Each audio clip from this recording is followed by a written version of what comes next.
আশা করি আপনারা সকলে ভালো আছেন।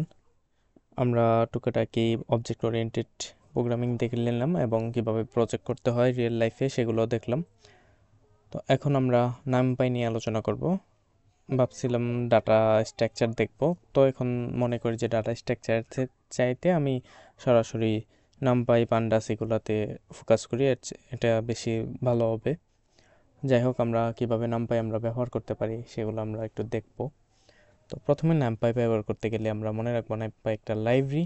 তো লাইব্রেরিটা একটা বিল্ডিং করা থাকে, তো সেটাকে আমরাকে অনুমতি নিয়ে ইম্পোর্ট করতে হবে। তো আমরা ইনপুট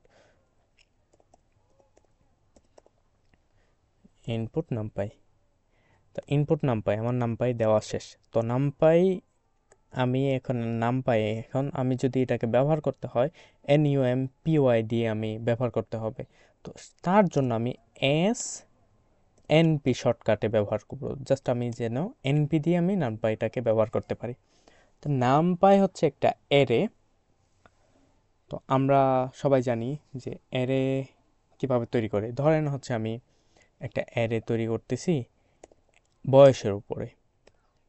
তো অ্যারে কিভাবে করতে হয়, ট্রাট ব্র্যাকেটে দিয়ে 23, 22, 24, 25।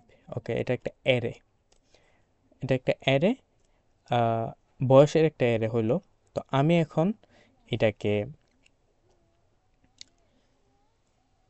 এটাকে নামপাইয়ের অ্যারেতে আমি রূপান্তর করতে চাই। তো এটা কিভাবে আমি রূপান্তর করব, এটা আমি এখন NUM এজ মানে হচ্ছে NumPy as equal NP। Just NP মানে হচ্ছে এই যে আমি নামপাইটাকে NP হিসাবে এস মানে হচ্ছে NP সুবিধার্থে আমি লিখবো।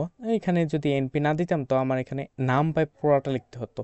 তো আমি এটাকে NP ব্যবহার করতেছি যাতে এটা শর্ট ফর্ম NP ডট এরে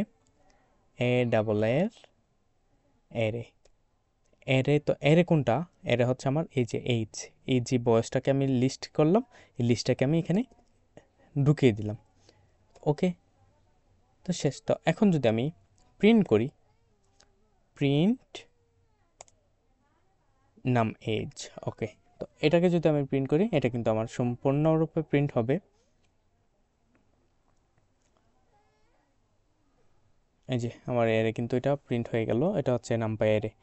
তো এখন এটাকে আমরা এরকমভাবে এরে ব্যবহার করতে পারি, এরেকে আমরা তৈরি করতে পারি, অথবা আমি আরেকটা ভাবেও এরে তৈরি করতে পারি, যেটা হচ্ছে এটা তো একটা এজের, এটা হচ্ছে আমি নামপাই এরেতে আমি কনভার্ট করব না। আমি চাচ্ছি হচ্ছে ধরেন হচ্ছে নাম্বারের একটা এরে তৈরি করব, নাম্বার ইকুয়াল। তো এটা কিভাবে করব, এনপি ডট এরে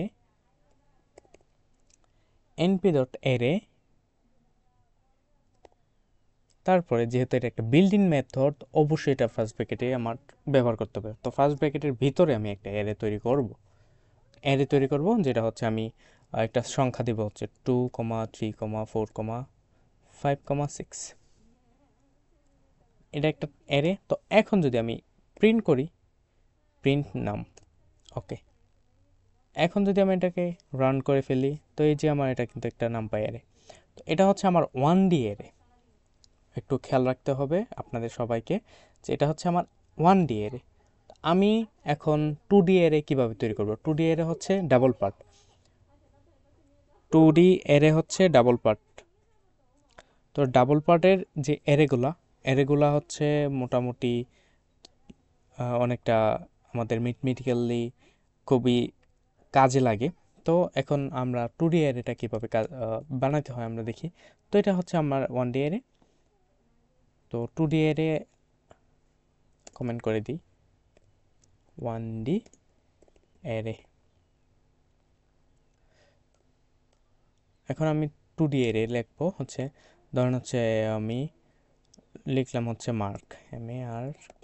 মার্কস ইকুয়াল। এখন মার্কস আমি 2D অ্যারে তৈরি করব, সেজন্য NP dot array building method আমি প্রথম থার্ড ব্র্যাকেট দিব। এটা হচ্ছে আমার অ্যারের জন্য, যেহেতু 2D অ্যারে করব যার জন্য আমার ডাবল থার্ড। তো এখানে আমি লিখব হচ্ছে প্রথম মার্ক ধরেন হচ্ছে 40, কেউ পাইলো হচ্ছে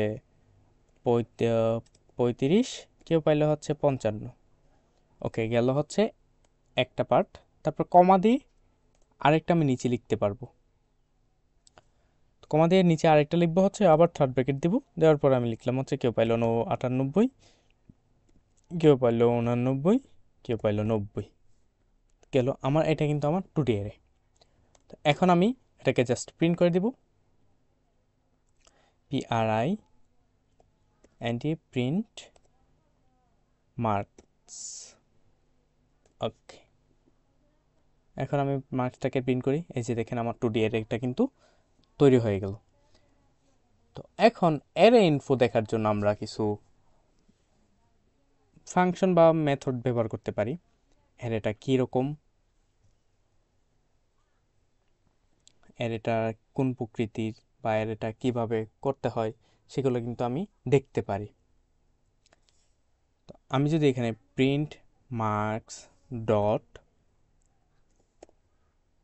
শেপ যদি দেই, এখন যদি আমি প্রিন্ট করি, কিন্তু এখানে দেখতে পারবো হচ্ছে 2,3।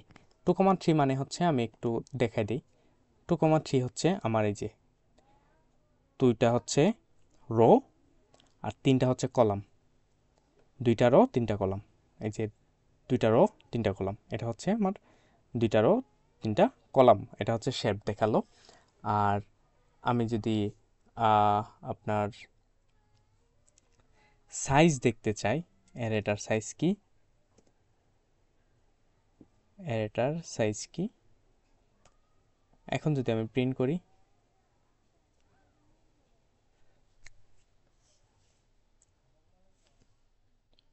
তো অ্যারেটার সাইজ হচ্ছে 6, কারণ আমার এখানে সংখ্যা হচ্ছে 6টা। তো টোটাল সংখ্যা হচ্ছে 6টা। তো এরকম হচ্ছে কয়েকটা ফাংশন, ছোটোখাটো ফাংশন থাকে। অ্যারে কি, বা এখানে আরেকটা ফাংশন থাকে। আমি আরেকটা প্রিন্ট করে নিই, একটার মধ্যে প্রিন্ট না দেখে আরেকটা প্রিন্ট করি, print marks dot D type. এই যে ডি টাইপ, তো ডি টাইপ দিয়ে আমরা যদি প্রিন্ট করি, তখন আমার প্রথম আসবে হচ্ছে 6, মানে হচ্ছে সাইজটা হচ্ছে 6, আর টাইপ হচ্ছে ইন্টিজার। ইন্টিজার হচ্ছে 64। তো 64 বাইটের, 64 জায়গা দখল করার জন্য একটা টাইপ আসছে, যেটা হচ্ছে ইন্টিজার। আমি এখানে চাইলে স্ট্রিংও রাখতে পারি, সমস্যা নাই। আমি এখানে যদি স্ট্রিং রাখি, ডাবল কোটেশনের ভিতরে আমি জাস্ট লিখতে হবে ARAFAT আরাফাত, আর এখানে আমার লিখতে হবে হচ্ছে আসিফ। ওকে, এটা কিন্তু হবে, এবং আমার এটাকে আমি প্রিন্ট করতে পারি, প্রিন্ট মার্কস। ওকে, এখন যদি আমি এটাকে প্রিন্ট করে ফেলি, খুবই ইজিলি কিন্তু প্রিন্ট হবে। এই যে এটার টাইপটা কিন্তু আসছেন, এটার টাইপটা কিন্তু আমার, এটা একটা স্ট্রিং একটা কম্বাইন্ড আসছে, মানে এটা হচ্ছে আমাদের বাইনারি লিখাতে অনেকটা কনভার্ট হয়ে গেছে। তো এখন আপনারা যদি এটা দেখেন, তো এটা কিন্তু আমার এতে চলে আসছে, সবটা স্ট্রিংয়ে আসছে। আর আমাদের প্রথম আরাফাত এবং সবগুলা, তো সবাই জানেন এটা হচ্ছে একটা এনপি অ্যারে। তো ইন দিস ভিডিও আজকে এই পর্যন্ত থাকুক। পরের ভিডিওতে আমরা খুব ভালোভাবে ব্যাখ্যা করব যে নামপাই দিয়ে আমরা কিভাবে আরও কি অ্যাক্সেস করতে পারি সেগুলো। তো আপাতত এই পর্যন্ত আপনারা একটু প্র্যাকটিস করেন। ভালো থাকেন, সুস্থ থাকেন, টাটা।